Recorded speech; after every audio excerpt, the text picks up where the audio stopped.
Et bonjour à tous, on se retrouve aujourd'hui pour mes pronostics de WrestleMania 39.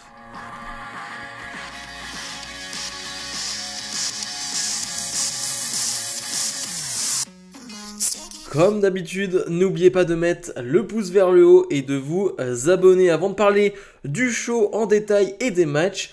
Bien évidemment, je vais vous donner mon niveau de hype sur 10 pour ce WrestleMania et on va essayer d'aller assez vite, même sur certains matchs donc qui ne m'intéressent pas trop. Je vais essayer d'être rapide parce qu'il y a 13 matchs.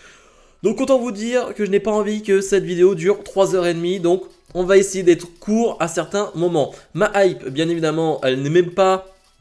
C'est même pas notable en fait, c'est-à-dire qu'on n'est même pas sur un 10 sur 10, on est sur un 1000 sur 10. Je suis giga hypé, de base je suis hypé par les WrestleMania, mais ce WrestleMania particulièrement me hype encore plus.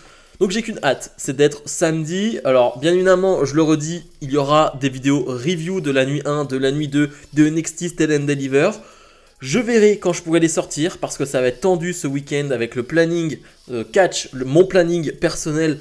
Ça va être une galère, voilà, ça va être une galère, mais ce que je peux vous assurer, c'est que les vidéos sortiront. À quel moment, à quelle heure, je ne sais pas, mais elles seront sur la chaîne. Bref, commençons donc par cette carte de WrestleMania 39. Et la nuit 1 de WrestleMania commencera par Austin Theory qui défendra son titre de champion des États-Unis face à John Cena. Alors on a quelques matchs annoncés pour la nuit 1, quelques matchs annoncés pour la nuit 2, mais globalement... on n'en sait pas plus. Donc sur certains matchs, je vous dirai. Voilà, ça c'est nuit 1, ça c'est nuit 2. Pour la plupart, j'en ai aucune idée. Bref, ce Austin Theory John Cena qui va ouvrir WrestleMania. Déjà, je trouve que c'est un choix parfait. C'est un excellent choix de mettre Cena dans l'opener de WrestleMania. Je trouve que déjà, c'est un symbole en fait. Tout simplement de mettre John Cena, l'une de tes plus grandes légendes, l'une de tes plus grandes superstars, dans le premier match de WrestleMania 39 qui s'annonce comme l'un des plus grands WrestleMania de tous les temps. Je trouve ça génial sur le papier. Et l'histoire entre les deux, elle est bien, elle est bien. Alors c'est pas une histoire qu'on a pu construire sur des mois et des mois car voilà, Cena a un planning et il est venu en fait qu'une fois confronter Austin Theory. On a une superbe promo entre les deux où Cena a vraiment... détruit Austin Theory, mais comme on pouvait s'en douter, et c'est le but de John Cena, c'est-à-dire que John Cena, quand il est là, face à une jeune superstar qui va pas forcément lui répondre, il va détruire cette superstar-là, mais ensuite Austin Theory, je trouve par exemple que lors de Raw, il a fait une promo où il n'avait pas de public, il a fait une promo quelques heures avant Raw, qui a été enregistrée, et sa promo était géniale, voilà, et Austin Theory sait faire des promos, et comme je le disais, c'est un combat de, je vais pas dire de big man, mais c'est un combat de grands garçons. C'est-à-dire qu'Austin Theory, il commence à être mais sacrément musclé. Alors il est musclé de base, mais ce que je veux dire, c'est que j'ai l'impression qu'en ce moment, c'est un délire. Vraiment, il est en train de devenir Bobby Lashley. Vraiment, c'est impressionnant Austin Theory. Et puis John Cena, c'est John Cena. Donc techniquement, je m'attends pas à un match extraordinaire, mais avec l'aura de John Cena, avec finalement tous les fans que Cena a et les haters de Austin Theory, eh bien, je m'attends à une vraie belle ambiance pour ce combat. Moi, j'attends un bon match. Ça va pas aller très loin, mais je m'attends à un bon match. Cena va savoir faire. Austin Theory va lui apporter cette touche technique. Donc franchement, je m'attends à un bon combat. Pour la victoire finale, je vois une victoire de Austin Theory qui doit conserver son titre de champion des États-Unis et qui doit marquer le coup. Voilà, c'est le moment de marquer le coup. Certes, il a gagné à Elimination Chamber. Certes, il est, comment dire, il n'est pas dans le main event ou quoi que ce soit, mais là il faut qu'il ait un moment marquant en tant que champion des États-Unis et battre John Cena, c'est un sacré moment à WrestleMania. Annoncé par Becky Lynch elle-même dans la nuit 1, on aura donc Becky Lynch, Lita et Trish Stratus face à Damage Control. Alors, il n'y a pas de titre en jeu, hein, c'est un match 3 contre 3 où on retrouve beaucoup de légendes. C'est une critique que je vais avoir pour les matchs féminins, mais ça on en reparlera tout à l'heure quand je parlerai de Belair, de Charlotte Flair, etc. Le match, en termes de construction, c'est assez moyen. Et j'ai presque envie de dire que c'est le match qui est le mieux construit dans cette division féminine, et c'est pas pour autant qu'il est bien construit. Je trouve qu'on s'est... franchement, on s'est pas fatigué vraiment dans cette histoire. On était déjà sur l'histoire Bayley et Becky Lynch qui durait, et on n'en pouvait plus. Là, on repart sur un truc Becky Lynch, Bayley, mais on rajoute du monde autour. Dans l'idée, moi je suis content de voir Trish Stratus en action, de voir Lita en action. Moi je suis content, surtout Trish Stratus, pour le coup, je suis très content de l'avoir à WrestleMania. Bon, après les segments ont été ce qu'ils ont été, assez moyens, voire assez anodins. Le match, j'ai quand même envie de le voir, comme je le disais, il y a des légendes et j'ai envie de voir une Trish Stratus en action, j'ai envie de voir ce qu'elle est encore capable de faire. Moi, sa dernière prestation face à Charlotte Flair à SummerSlam, j'avais beaucoup apprécié et je me dis que Trish Stratus, c'est certes pas la meilleure catcheuse du monde, mais elle sait ce qu'elle a à faire et je pense qu'elle le fera bien. Maintenant pour le résultat, bah il y a des rumeurs sur un heel turn de Trish Stratus depuis des mois et des mois, j'ai envie de dire, donc je me dis que ça va arriver maintenant. Ça va arriver maintenant et Trish Stratus va trahir Becky Lynch pendant ce combat, ce qui va donner la victoire à Damage Control. Et donc je vois bien ensuite une histoire entre Trish Stratus et Becky Lynch. Et ça pour le coup, si c'est bien raconté, ça peut clairement m'intéresser. Mais vu comment est traitée la division féminine en ce moment, je vais essayer de pas trop m'enflammer. Annoncé officiellement aussi pour la nuit 1, Logan Paul face à Seth Rollins. L'un des matchs que j'attends le plus de ce week-end WrestleMania, en Jean Club, NXT, Stand and Deliver et WrestleMania. J'attends beaucoup ce match. L'histoire qui a commencé il y a quelques mois avec un Logan Paul qui a éliminé Seth Rollins du Royal Rumble. C'était vraiment un upset, c'était vraiment une surprise sur le coup. Ça a ensuite continué avec un Seth Rollins qui a fait un live Instagram pour vraiment dire qu'il détestait Logan Paul et ça s'est enchaîné avec des segments accompagnés de The Miz et ça a vraiment bien fait le boulot. Je trouve que Logan Paul est le Logan Paul que je voulais voir, le Logan Paul détestable, le Logan Paul qui en a rien à faire du public, qui n'est pas là pour le public mais qui est là pour faire son show. Et un Seth Rollins qui devient encore un peu plus mystique avec ce thème d'entrée qui est chanté et chanté vraiment à tout bout de champ et qui là va être chanté par 60 000 personnes. J'ai hâte, vraiment j'ai très hâte que ce soit sur l'entrée, que ce soit dans le match, le thème va être chanté et ça va être phénoménal. Vraiment je vais en avoir des frissons et je pense que vous aussi. En plus, franchement techniquement ça va être un match de folie je pense. On a vu de quoi était capable Logan Paul face à quelqu'un comme Roman Reigns, face au Mysterio par exemple, face au Miz. Honnêtement, Logan Paul, il est capable de faire beaucoup de choses et physiquement, il est impressionnant. Face à un Seth Rollins qui est sans doute dans le top 3-4 des meilleurs catcheurs WWE sur les 5-10 dernières années, on peut s'attendre à du très lourd. Vraiment, je m'attends à du très lourd. J'espère qu'on leur laissera 15 minutes, j'ai envie de dire. Faut pas trop non plus abuser. Et ça peut être vraiment de qualité et ça peut être vraiment le match de la soirée. Pour le résultat, je vais bien évidemment sur Seth Rollins. Seth Rollins a besoin de cette victoire. On ne sait même pas d'ailleurs si Logan Paul reviendra chez WWE parce qu'il l'a annoncé. Eh bien, son contrat prend fin après WrestleMania. Honnêtement, je pense qu'ils vont renouveler ce contrat et je pense que ce serait une bonne idée. Mais en tout cas, sur le moment actuel, je pense que pour Seth Rollins et pour partir sur totalement autre chose, voilà, pour partir sur possiblement un titre WWE, en tout cas un gros challenge après WrestleMania, il lui faut cette victoire. On enchaîne avec un match à 4 équipes où on retrouve Braun Strowman et Ricochet face aux Street Profits, face à Alpha Academy, face aux Viking Raiders. Je vais faire très court sur ce match parce que franchement, c'est pas un match qui mérite, j'aime pas le terme mérite, mais en tout cas, qui n'a pas vraiment sa place sur cette carte dans le sens où il n'y a pas de construction et c'est un match qui est là pour te dire ok, on met des matchs par équipe, ok, vous avez fait du bon boulot sur toute l'année, donc on vous met dans ce WrestleMania, on les récompense un peu de leur travail à l'année, mais globalement c'est pas un match qui m'intéresse énormément. Pour le coup, je sais qu'on va avoir du bon catch. Là, par exemple, lors des derniers shows, on a eu un bon match 4 contre 4. Donc les 4 équipes étaient dans 2 équipes différentes et c'était un super match. Là, franchement, tu leur donnes 8-9 minutes où, franchement, c'est carte libre, carte blanche. Chacun fait ce qu'il veut, ça peut être très bon. Donc pour le coup, je m'attends à un bon match. C'est pas le match qui va me hyper le plus, mais je suis sûr et certain que ça va être un bon match. Pour le résultat, j'ai fait un peu au pif, j'ai mis sur Street Profit. Je me dis que c'est ceux qui profiteraient justement plus de cette victoire. Mais honnêtement, je suis pas hyper convaincu par ce pronostic. On passe à Finn Balor, ou plutôt le démon Finn Balor face à Edge. dans un Hell in a Cell. Et la bonne nouvelle, c'est que cette cage, qui était devenue rouge depuis quelques années, eh bien sera blanche. Enfin, parce que visuellement, c'était moche. C'était franchement illisible, vraiment, cette cage rouge. Déjà, c'était moche et en plus, tu ne voyais rien, vraiment. Donc, très bonne idée, très bon choix de la part de Triple H, en tout cas, de ceux qui décident de ramener cette cage blanche. Vraiment, c'est très bien. On a donc ce match en Hell in a Cell entre Edge et le démon Balor. Je précise bien que c'est le démon Balor. On aura sûrement une version plus démoniaque aussi de Edge, ça, je le pense aussi. Alors, ce match me hype. Je sais que beaucoup ont été laissés de côté par cette affiche, et en tout cas par la construction, parce que c'est vrai que c'est une histoire qui dure depuis des mois, et Edge a fait 2 retours, Edge est reparti, Edge a fait 2 retours, Edge est reparti, il a fait un nouveau retour. Ça peut lasser. Honnêtement, j'ai pas été lassé. Voilà, c'est pas non plus l'histoire la plus intéressante qu'il y a du côté de Raw, mais j'ai pas été vraiment lassé. Moi, ce qui m'a intéressé, c'est surtout les 2 dernières promos des deux.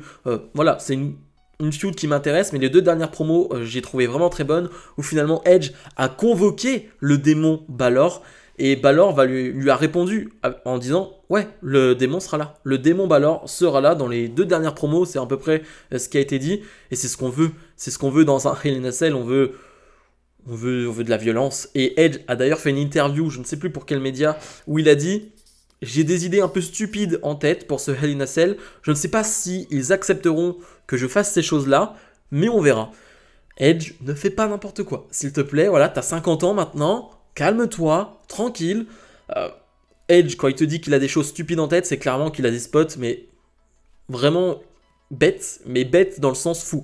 Donc on verra bien où ça va mener, mais en tout cas moi je suis hypé, je suis content aussi que ça se termine cette histoire dans un Hell in a Cell, parce que c'était une histoire très personnelle, on a ramené Beth Phoenix, la femme de Edge, donc ramener ça dans un truc très violent, ça me va, vraiment ça me va très bien, et on va avoir le démon Balor, visuellement c'est cool, et ça rajoute toujours quelque chose de mystique au combat. Je vois bien évidemment une victoire de Finn Balor qui pour moi en a plus besoin qu'Edge, tout simplement. Edge va sûrement refaire une petite pause derrière, en tout cas je le vois bien comme ça, et Balor qui est un catcheur actif du roster principal et le leader du Judgment Day, même si pour moi c'est Rhea Ripley, la leader du Judgment Day. C'est important d'avoir cette victoire à WrestleMania. On passe à Charlotte Flair qui défend son titre de championne de SmackDown face à Rhea Ripley. J'en parle depuis des semaines et des semaines et des semaines. Les storylines autour des titres mondiaux féminins sont catastrophiques. Alors ok, on peut retirer 1 ou 2 segments qui ont été plutôt corrects. Je veux dire, entre Charlotte Flair et Rhea Ripley, quand il y a eu de la physicalité, quand il y a eu une grosse brawl entre les deux, c'était sympathique, honnêtement. Mais ça ne suffit pas. Ça ne suffit pas, et honnêtement, quand tu vois l'affiche Charlotte Flair face à Rhea Ripley, un match qu'on a déjà vu, mais on connaît la qualité de ces 2 superstars, on connaît leur aura, on connaît leur charisme. Franchement, quand tu arrives avec ce genre de storyline qui ne te hype pas, c'est tellement une déception, et franchement, c'est une honte, j'ai envie de dire, parce que, comme je le dis, tu as 2 grosses superstars qui, potentiellement, sont exceptionnelles, et je n'abuse pas, mais t'en fais pas grand-chose. Et ça, franchement, c'est tellement dommage, parce que moi, j'ai peur que, possiblement, le match soit de qualité. Je pense qu'il va être de qualité, mais que le public va en avoir rien à faire. Et ça, c'est un des problèmes que je vais avoir, c'est que le match peut être vraiment bon, ça, il n'y a aucun problème. Mais si à un moment donné, le public n'est pas investi, si à un moment donné, le public en a rien à faire, à un moment donné, moi, je vais me lasser de ce combat, et à un moment donné, en tant que spectateur, quand j'entends pas de bruit dans la salle, bah, ça me hype pas, je suis pas à fond dans le combat, je suis pas happé par ce match. Donc ça va être un problème. J'espère que ce ne sera pas le cas, j'espère que le public va être investi, que ce soit derrière Rhea Ripley ou Charlotte Flair, je m'en fiche parce que c'est Charlotte Flair qui joue la face, mais c'est vrai que le public n'est pas habitué à voir Charlotte Flair en face et du coup a du mal à l'acclamer, et Charlotte Flair a toujours des promos face mais qui, dans son ton, dans sa voix, font presque heel en fait, parce que c'est Charlotte Flair et elle est comme ça, donc c'est toujours particulier. Voilà, on va espérer de la qualité, j'espère vraiment. Pour le résultat, je vais sur une victoire de Rhea Ripley qui sera la nouvelle championne de SmackDown. Je pense que c'est son moment, je pense que c'est le moment de Rhea Ripley, je pense que c'est le moment qu'elle ait un long règne tout simplement, parce que certes elle a déjà été championne, mais voilà, c'était pas un règne mémorable. J'ai envie de la voir championne, j'ai envie de la voir au top de cette division féminine, même si je ne sais pas vraiment ce que ça veut dire être au top de la division féminine. Et le main event de cette nuit 1 de WrestleMania 39, les Usos défendent leur titre de champion par équipe face à Kevin Owens et Sami Zayn. Bien évidemment, ce sera les main events. On a cru à un certain moment que Charlotte Flair et Ripley seraient le main event. Non, il ne faut pas ça. La meilleure storyline à l'heure actuelle, c'est tout ce qui tourne autour de la Bloodline, que ce soit Owens, Sami Zayn, Cody Rhodes, bref, tout ça. Et donc forcément, ça doit être dans le main event. Je vais pas vous faire un récap de l'histoire entre les Usos et la Bloodline et Kevin Owens et Sami Zayn. Ce serait beaucoup trop long. D'ailleurs, vraiment trop bien si vous avez le temps et si vous avez envie de vous mettre encore plus à fond dans ce match et dans ce WrestleMania. La WWE a sorti la semaine dernière 2 heures d'histoire de la Bloodline, de sa création jusqu'à aujourd'hui. Donc c'est hyper passionnant, c'est hyper intéressant pour ceux qui veulent se remettre dans le bain et pour ceux qui ont oublié des choses. C'est vraiment top. Je pense que je me le remettrai d'ailleurs pour être vraiment dans le bain, pour être vraiment dedans avant ce combat. Que dire, je suis hypé. Déjà, en fait, l'affiche de base, elle fait rêver, c'est un dream match. C'est-à-dire Owens et Sami Zayn, de nouveau en équipe, eux qui sont meilleurs amis depuis 20 ans, face à l'une des plus grandes équipes de tous les temps chez WWE, les Usos. Rien que l'affiche, elle fait rêver. Je veux dire, rien que ça, elle fait rêver. Et en plus de cela, il y a une storyline derrière qui est phénoménale, qui est incroyable.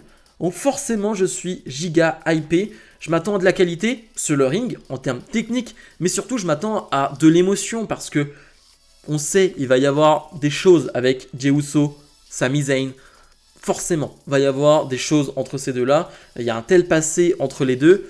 Forcément, on va avoir des moments un peu émouvants. En tout cas, on va avoir des moments marquants dans ce combat qui ne seront pas des moments techniques, des moments de catch, mais juste des moments d'histoire, des moments de storyline et des moments qui vont être importants. Et ça me va. C'est ce que je veux aussi dans le catch, c'est la technique, ok, mais quand la storyline est alliée à la technique d'un combat, voilà, on se régale et je pense vraiment qu'on va se régaler devant ce match. C'est même pas que je pense, c'est que j'en suis sûr. En fait, honnêtement, j'ai aucun doute sur ce combat. Je ne vois pas comment ce combat ne peut pas être extraordinaire. Voilà, honnêtement, ok, peut-être que j'en fais trop. Peut-être que je serai déçu, hein, d'ailleurs, vu que j'ai une grosse attente. Mais ça mérite cette attente-là. Ce genre de match-là mérite cette attente-là. Bref, pour le résultat, j'ai envie d'un feels good moment. J'ai envie d'un moment particulier pour terminer la nuit 1 de WrestleMania. Donc je vois une victoire de Kevin Owens et Sami Zayn qui deviendront les nouveaux champions par équipe. Honnêtement, je suis partagé. Hein. Je vais sur Owens et Sami Zayn parce que ce sera un très bon moment et j'ai envie de ça. Mais je ne serai pas non plus étonné que les Usos conservent. Donc on verra bien. Mais honnêtement, si on voit Kevin Owens et Sami Zayn terminer la nuit 1 de WrestleMania avec les feux d'artifice, avec les 2 titres de champion par équipe, ça aurait de la gueule. On passe à la nuit 2 de WrestleMania, et oui, seulement à la nuit 2, et cette vidéo dure déjà depuis 3h30. Alors, on commence pour moi cette nuit 2, alors c'est pas officiel, il n'y a rien de fait, mais je commencerai avec Gunther qui défend son titre de champion intercontinental face à Drew McIntyre et Sheamus. Je pense que ce serait un choix idéal vraiment pour débuter ce show. On commencerait donc la nuit 1 avec le titre de champion des États-Unis et la nuit 2 avec le titre de champion intercontinental, ce qui remettrait au goût du jour et remettrait en avant les titres intermédiaires que sont le titre US et intercontinental, c'est-à-dire ce que fait Triple H depuis des mois et des mois, remettre en avant ces 2 titres, et il le fait parfaitement bien. Pour le coup, là j'ai rien à dire sur ce booking là. Que dire de ce match? Que dire de ce combat? J'ai hâte. En fait, tout simplement. Alors, je n'ai même pas parlé de storyline, même s'il y en a une, j'ai envie de dire, entre McIntyre et Sheamus, qui est intéressante parce que Sheamus ne comprend pas pourquoi McIntyre s'est mis dans cette course pour le titre intercontinental, alors qu'il était redevenu ami avec Sheamus, et donc Sheamus qui veut devenir champion intercontinental depuis des mois, ça le gêne. Mais globalement, je m'en fiche un peu de la storyline. Je veux juste 3 big men qui s'en mettent plein la tête. Et c'est ce qu'on aura. C'est ce qu'on aura. Sheamus, Gunther, on a vu. Et on a très bien vu. Et on a très bien vu. Hein. Clash at the Castle, l'un des meilleurs matchs de l'année 2022. McIntyre, Gunther, on n'a pas vu encore. Mais par contre, Sheamus, McIntyre, on a vu aussi.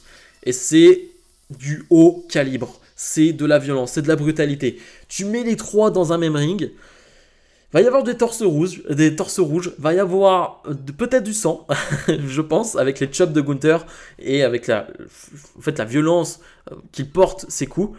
mais ça va être bon, ça va être très bon, ça va être excellent. J'ai vraiment hâte. Comme je le disais, ça va être un match de titan où vraiment ça va s'en mettre plein la tête. Et on va avoir des matchs techniques, on va avoir des matchs aériens dans ce WrestleMania. Mais alors celui-là, ça va être au sol, mais ça va frapper fort, ça va être dur. Et j'ai envie de ça, j'ai juste envie de voir ça. Pour le résultat, je vais sur une victoire de Gunther. Honnêtement, on pourrait aller sur une victoire de McIntyre. Mais je me dis que Gunther, je le vois pas perdre à ce moment-là. C'est possible que McIntyre gagne ce titre en faisant le tomber sur Sheamus. Ça, c'est clairement une possibilité. Mais je sais pas. Je me dis que Gunther, c'est peut-être pas encore le moment de le faire perdre. Peut-être que je me trompe. Mais je vois bien Gunther quitter WrestleMania en tant que champion intercontinental. On passe au match à 4 équipes féminines où on retrouve donc Natalya et Shotzi, Liv Morgan et Raquel Rodriguez, on a Sonya Deville et Chelsea Green, et Ronda Rousey et Shayna Baszler. Je vais faire très très vite sur ce match parce que j'ai pas envie de me prendre la tête. J'en ai rien à faire. Vraiment, j'en ai rien à faire. À tel point que je vais le regarder, bien évidemment. Mais vraiment, si je peux aller aux toilettes à ce moment-là, ça va pas me déranger. Honnêtement, j'en ai rien à faire. Il n'y a pas de booking dans ce match. Il n'y a rien. Il n'y a pas de storyline. Il y a des équipes qui sont faites aléatoirement. Chelsea Green, Sonya Deville. Natalya, Shotzi. Voilà. Et vraiment, ce match n'a pas de sens. Autant pour le match féminin, masculin pardon, par équipe, avec les 4 équipes, je suis sûr qu'on va avoir de la qualité sur le ring. Et donc, ça me hype un peu. Alors là, je sais même pas, je pense que ça peut être pas bon du tout, et donc j'ai pas envie de voir ça. Je vais sur une victoire de Ronda Rousey et Shayna Baszler, je pense qu'il n'y a pas trop de doute là-dessus, mais honnêtement ce match, c'est le match qui me hype le moins de cette carte globale. Je parlais tout à l'heure de match de titan pour le titre intercontinental, là on est sur un match de colosse aussi, Brock Lesnar face à Omos. Sur le papier, c'est un match qui me hype absolument pas, vraiment quand on nous a annoncé que Lesnar allait affronter Omos à WrestleMania, alors que Lesnar, on parlait de titre intercontinental, on parlait de Gunther, on parlait possiblement d'une revanche contre Bobby Lashley, et là tu te retrouves face à Omos qui n'a rien fait depuis des mois et qui, finalement, son fait marquant, c'est un match contre Braun Strowman qui était plutôt cool, mais sinon il n'y a rien derrière, il n'y a pas de booking, ça me hype pas. Maintenant, la storyline, j'en ai rien à faire, il n'y a pas grand chose, il y a des promos de MVP, mais franchement, il n'y a rien là-dedans. Il y a Omos qui gagne des matchs contre des jobbers. Super. Mais, je suis un peu hypé parce que Brock Lesnar va affronter un colosse, va affronter un titan de 2,20 m. Et on l'a vu lors du dernier segment entre les deux, Brock Lesnar va se donner à 1000%. Il va vendre à 1000% et surtout, il va se jeter dans les cordes. Il va mettre tout son corps contre Omos. Il va se jeter contre lui et voir un Lesnar qui va bouger à 2000 à l'heure dans un ring, qui va essayer de tout faire pour faire basculer la tour Omos. Ça pour le coup ça m'intrigue. Ça pour le coup ça m'intrigue en termes de combat. J'espère que ce ne sera pas très long, hein. J'espère un match de 8-9 minutes, hein, vraiment pas plus. Je pense que ça peut être intriguant. Ça peut ne pas être mauvais du tout, hein. J'ai parlé du Strowman Omos. C'était un match de titan et c'était pas mauvais du tout, hein. Vraiment j'ai pris du plaisir devant le combat. Si on a ce type de match là avec un Lesnar qui possiblement va essayer de porter Omos, un Lesnar qui va tout faire pour donc détruire ce géant, ok, pourquoi pas. Sur le résultat, ça va peut-être étonner des gens, mais je vais sur Omos, parce que, en fait, si tu as vraiment envie de booker Omos, chose que tu n'avais pas envie de faire, hein, un mois avant WrestleMania d'ailleurs, hein, parce que Omos, depuis que Triple H est là, il n'a rien fait, bah, autant le faire gagner contre Lesnar. Lesnar d'ailleurs qui a son contrat qui prend fin après Mania aussi, on sait qu'il y a des discussions, etc., on verra bien où ça va mener. Voilà, je me dis une petite victoire d'Omos contre Brock Lesnar, ce serait pas déconnant. On enchaîne avec l'un des matchs que j'attends le plus de ce week-end, il est dans mon top 3-4. Rey Mysterio face à son fils Dominic Mysterio, un match qui a été officialisé la semaine dernière, donc vraiment au dernier moment. J'ai à peu près tout dit sur cette storyline, sur ce match qui arrive à Mania, dans les dernières reviews de Raw et de SmackDown. Globalement, je trouve que c'est une superbe histoire, on est vraiment sur une grosse storyline, on est sur du très très haut niveau. J'avais fait un tweet comme quoi je trouvais que cette histoire entre Rey et Dominic était l'une des meilleures storylines sur les 10 dernières années chez WWE. Ça avait étonné certains. Ce n'est que mon avis. Je veux dire, ce n'est que mon avis et c'est mon ressenti. En tout cas, je suis hyper investi dans cette histoire. Si vous ne l'êtes pas autant, bah tant pis. En tout cas, c'est mon avis. En tout cas, c'est une des histoires que je préfère sur ces 10 dernières années chez WWE. Il y a une certaine histoire qui est dans le main event et on en reparlera après. Mais ouais, c'est un gros match. C'est un gros match important pour la carrière de Dominic parce qu'il va affronter son père. Parce qu'il sera à WrestleMania. Certes, il était à WrestleMania déjà l'année dernière, mais c'était un match avec justement son père. Là, il est en 1 contre 1. Il est seul. Premier match en solo dans un gros pay-per-view comme ça depuis très très longtemps pour Dominic. J'ai envie de voir ça. J'ai envie de voir ça. Ça peut être casse-gueule aussi. Un match père contre fils. Moi, j'avais des exemples. Par exemple, il y avait souvent, on a eu cette guerre entre les Hardy Boys, entre Jeff Hardy et Matt Hardy. Et sur le papier, c'est hyper intéressant. T'as 2 frères qui se battent. Et en termes de storyline, c'est hyper intéressant. La vérité, c'est que les matchs étaient assez décevants à chaque fois. Les matchs entre Jeff Hardy et Matt Hardy, sur le ring, ça avait beau être des frères qui se connaissent depuis toujours. Et sur le ring, c'était pas terrible. Dans mon souvenir, hein, bien évidemment. Si vous avez 1 ou 2 matchs à ressortir, dites-le moi. Mais dans mon souvenir, c'était ça. Et là, je me dis, sur le papier, Rey et Dominic, ils se sont entraînés ensemble depuis des années et des années. Rey Mysterio, il a entraîné son fils. Mais à quel point ça va être intéressant sur le ring, à quel point ça va se retranscrire sur le ring. Et ça m'intéresse. Ça, c'est le côté technique. Ça peut être pas mal. Maintenant, encore une fois, le côté storyline, le côté émotionnel va prendre le dessus aussi. On parle d'un match père contre fils. Est-ce que ça a déjà été fait dans l'histoire du WWE? J'ai pas le souvenir, mais dites-le moi. Mais c'est d'une rareté sans nom et c'est phénoménal d'avoir un père et son fils qui vont catcher à WrestleMania dans un match qui est attendu par beaucoup. C'est phénoménal. Donc, en termes émotionnels, en termes de storyline, ils vont savoir faire ça parce que Rey Mysterio est très bon aussi dans les expressions faciales. Alors, on voit pas forcément toujours son visage, mais dans ses yeux, dans son regard, avec sa bouche, il arrive à faire retranscrire des choses. Rey Mysterio, il est très fort, vraiment, et on n'en parle pas assez. On parle beaucoup de ses qualités in-ring et de ses capacités physiques, mais Rey Mysterio est bon à tout. Et là, face à Dominic, qui est donc ce heel-là, qui vraiment a fait des progrès sur ces derniers mois, j'attends beaucoup ce match. J'attends beaucoup et ça peut être la grosse surprise en termes de, j'ai envie de dire, de qualité de ce WrestleMania. Pour la victoire, je vais sur Dominic Mysterio. Je me dis que clairement, on peut avoir une fin où Dominic la joue filou. C'est-à-dire qu'il va faire semblant de se rallier à Rey Mysterio, il va faire semblant de s'excuser et va lui faire un coup de traître, un coup de... J'allais dire un gros mot, mais voilà. Clairement, je la sens comme ça et Dominic va remporter ce match. Je ne serais pas étonné que cette histoire dure peut-être jusqu'à Backlash. Franchement, honnêtement, ça me dérangerait pas du tout. On passe au dernier match féminin de ce WrestleMania et l'avant-dernier match de ce WrestleMania 39. Bianca Belair qui défend son titre de championne d'Euro face à Asuka. Bianca Belair qui a dit d'ailleurs en interview que son entrée va être spéciale. L'année dernière, c'était une belle entrée pour Bianca Belair que j'ai adoré. Mais elle a dit que cette année, ça allait être plus personnel. Donc j'ai hâte de voir ça. Vraiment, c'est aussi l'attraction de Mania. C'est les entrées, c'est les tenues des catcheurs. Ça, c'est toujours une attraction particulière qu'on a envie de voir. Voilà. Et donc, ce combat, je vais me répéter. Je vais dire à peu près la même chose que pour Charlotte Flair, Rhea Ripley. Mais je crois que c'est encore pire. Ma déception est plus grande, je trouve, pour ce match. Pourquoi? Parce que je l'ai déjà dit, quand Asuka arrive avec cette peinture faciale, avec ce nouveau personnage, en tout cas, c'est ce que l'on croit au Royal Rumble, quand elle retire ce masque, qu'elle a cette peinture faciale, t'as la réaction du public qui se dit « Ok, on retrouve une autre Asuka. On retrouve peut-être la Asuka de NXT. On retrouve peut-être la tueuse Asuka, la méchante Asuka. Ok, ça c'est intéressant et t'as une grosse pop du public. » Eh ben non. On n'a rien. On n'a rien de tout cela. On a une Asuka qui est la même. C'est la même Asuka qu'il y a 3 mois, 4 mois, 1 an. C'est la même Asuka. Le personnage n'a absolument pas changé. Peut-être qu'elle sera plus dangereuse sur le ring, je ne sais pas. Mais dans les segments qu'elle a eu avec Bianca Belair, elle était amie avec Belair. Alors elle l'a frappé une seule fois. Voilà.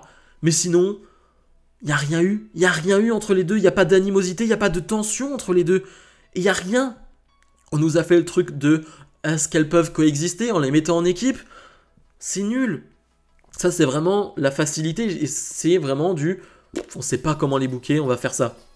Et ça me dérange. On parle de 2 catcheuses ultra talentueuses. On parle de catcheuses qui sont capables de faire un match de grande qualité. Ça, j'en suis persuadé. Bianca Belair Asuka, ça peut être un match extraordinaire. J'en doute pas. Bianca Belair, WrestleMania, j'ai envie de dire, c'est sa maison. C'est là où vraiment elle fait des très très très grands matchs. Becky Lynch, Sasha Banks, c'est pas rien quand même. Là, je me dis que face à Asuka, c'est encore une fois possible.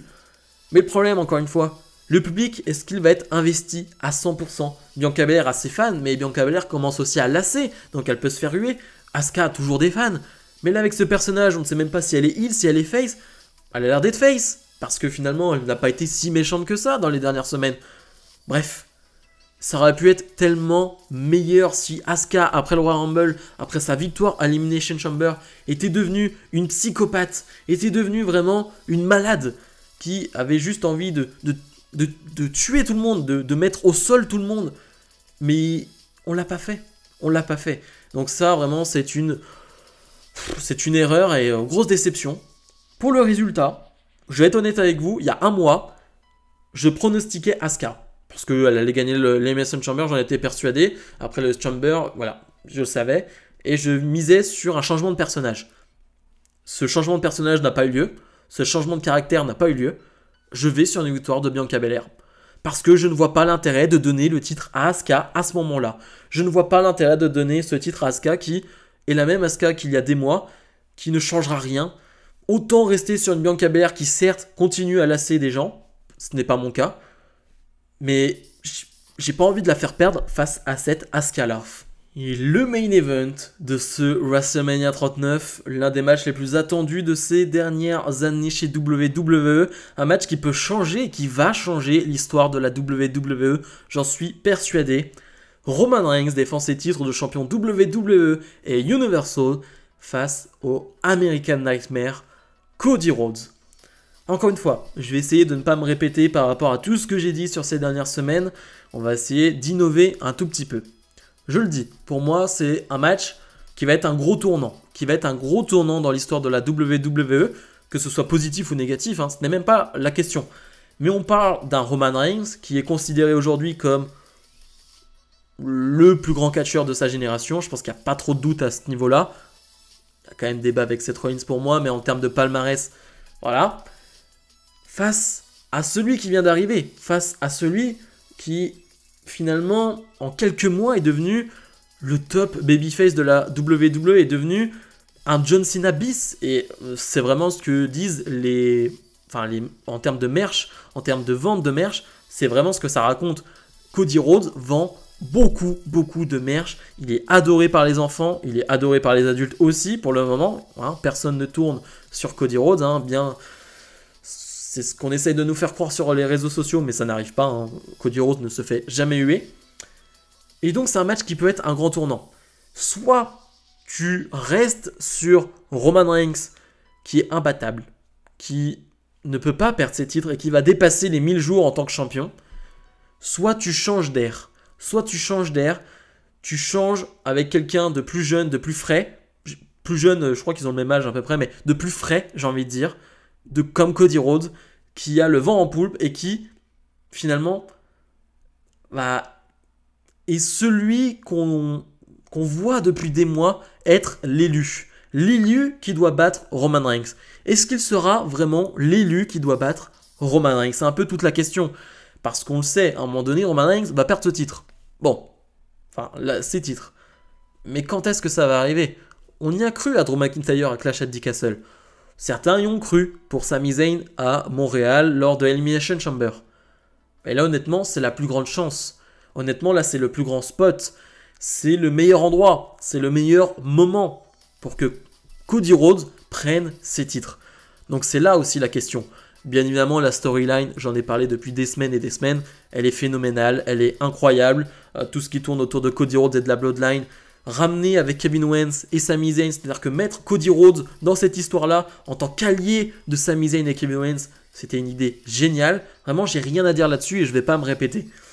Là, je vais essayer comme je le disais, de parler de futur. C'est quoi le choix le plus intéressant? Qu'est-ce qui va se passer? En termes de match, je pense que techniquement, ça va être très bon.